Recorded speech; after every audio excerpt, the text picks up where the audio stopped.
Hi, I'm Larry McLaughlin. I'm Jake McCabe's grandfather. I'm a 75-year-old grandfather, and I'm generally considered not an aggressive driver, more a slow driver. Now, more a half slow driver. No, not really slow. I'm not fast. I'm probably more half-fast. Anyway, the incident that I want to talk about today involves road rage. Road rage is a big subject on the news these days when you see people being shot, run off the road, killed. And road rage is a real serious problem. You can really get caught up in it. And I was involved in a road rage incident many years ago where I had to make a moral decision. Was my moral decision cooperation and consideration, or was it confrontation? Let me tell you the story. I was coming home one day from a golf outing. It was a late season golf outing, and I was in my brand new car.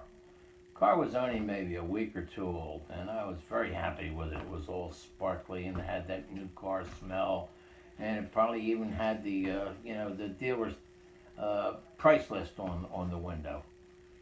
Bragging, of course.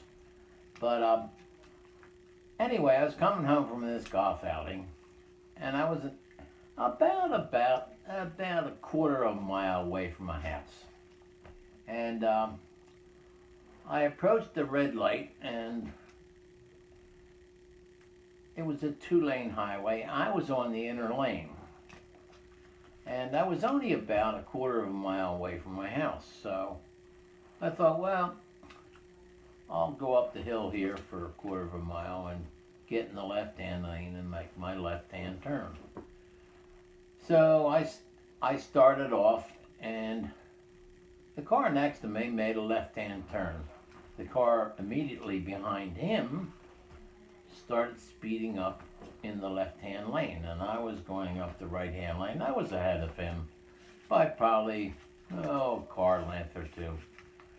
And immediately I put on my left-hand turn signal to indicate that I wanted to get in the left-hand lane in front of him. Well, the faster I went, the faster he went. He was bound and determined not to let me out. And I knew my turn was approaching, so as I approached the top of the hill, about a block away from my turn, I sped up and went in front of him into the left-hand lane. Well, he was incensed. He leaned on his horn, and he must have beeped his horn for a block of traffic, and the horn is blowing and blowing. And as he raced by me in the right-hand lane, he gave me one of these fish shaking episodes, and I went, yay, go like that, Maybe I even did another gesture. But as he went by me, speeding by me, I slowed down to make my turn, and I was right at the crest of the hill, and unfortunately the traffic coming in the other direction was pretty heavy, so I had to wait for a second or two. When I looked up, and to my extreme consternation, this guy had stopped. He had swung over in front of me, stopped, backed his truck up 50 feet into the front of my new car, and stopped so that I couldn't make a turn.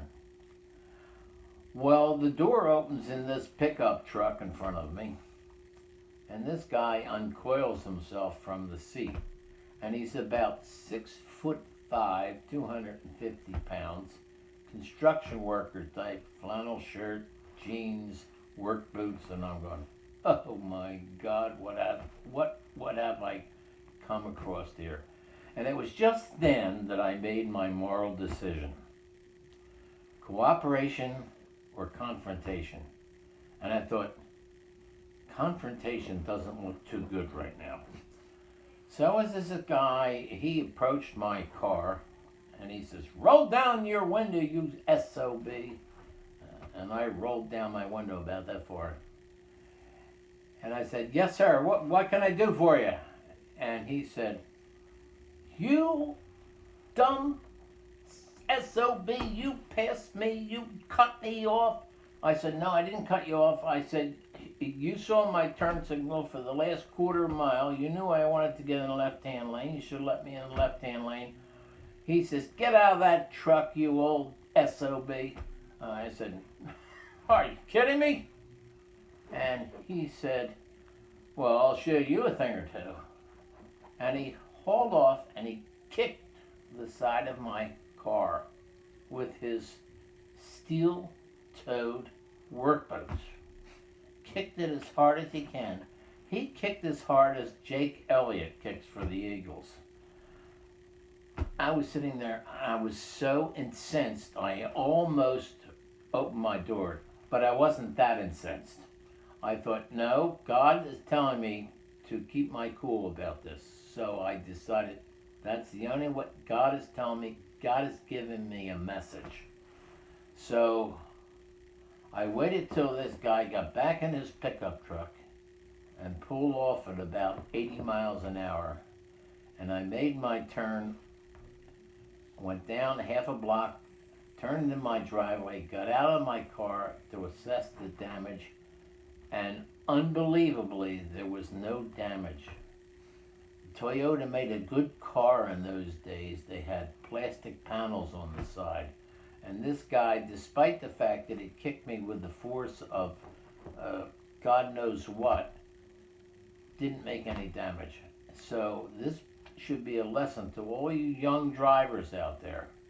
When you hear about all these shootings and people driving each other off the road, think about how you can answer God's call and be cooperative, be considerate, and especially save your ass. So, what was going through your head while this was happening, while he was like knocking on your window and kicking your car? Sheer terror. It was sheer terror on my part. I thought, if this guy ever touches me, he'll kill me.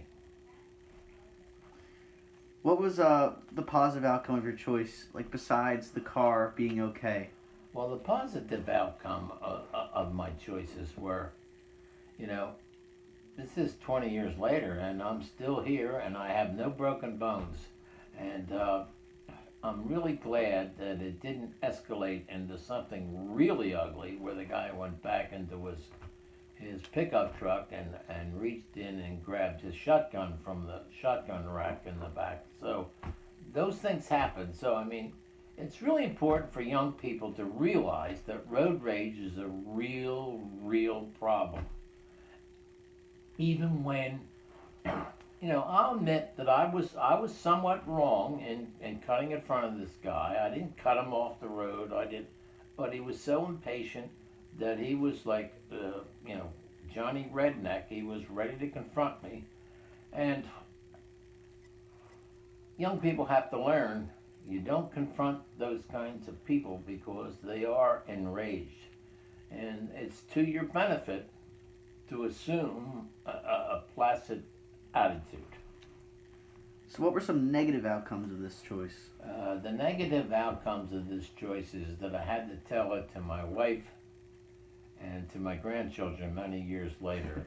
It was not the most boastful explanation of my life. Do you feel like now one of the negative outcomes is you're scared to cut anyone off? I never cut anybody off anymore. And I didn't cut him off. I really did not cut him off. But yeah, I'm very concerned about my attitude on the road. You don't want to be too aggressive. You want to be conservative with your approach, especially when you reach my age. But you have to be considerate of people and their needs. So did anything happen in the situation that you didn't expect at all? When the guy backed up, I really did not expect that. And truth be told, I was fearful of my life. What would you have done differently if this happened today, or if you kind of had the same wisdom that you have now? If I had to do it all over again, I probably would have slowed down to 20 miles an hour in my lane, in the right lane, and waited for however long it took to let the traffic in the left-hand lane pass me, no matter how many cars it had been, and no matter how many cars I had behind me. It's better to be cautious than to be aggressive. Were there any regrets of this choice? Like, I mean, I know it's kind of silly, like you didn't want to get hurt or anything, but do you feel like your No, pride I was don't kind of think- hurt or anything? Well, my pride was a little hurt, especially when they called me a fat SOB, but that's okay. He was a young 35-year-old, 250-pound wrestler, Hulk Hogan type, and I am what I am. So how did this choice affect other choices in your life? Did you kind of adopt this passive attitude to all situations after this? I have. I've told my wife, don't ever beep your horn at the people. Don't incite any incidents where it could involve road rage. You're better off just ignoring what's going on around you. If people are mad at you, too bad. Let them go their way. So what do you think Jesus would have done if he was in your situation in the car? Jesus would have said, "Bless you, son. You go your way, and let that guy go without confrontation." How would you want your child to react? Exactly the same way. I think the easy way out is admit your mistakes. If you've made a mistake, admit your mistakes and let people go despite whatever you think they might be doing wrong. Let them go. So would you have fought him if you could have, like, taken him, like if you were his size, just to like kind of teach him a lesson or prove that you're not someone to be not messed with, but like... Well, maybe in my younger days I might have considered it, but not likely. It's not to your benefit to confront those situations. You're risking your life and your limb.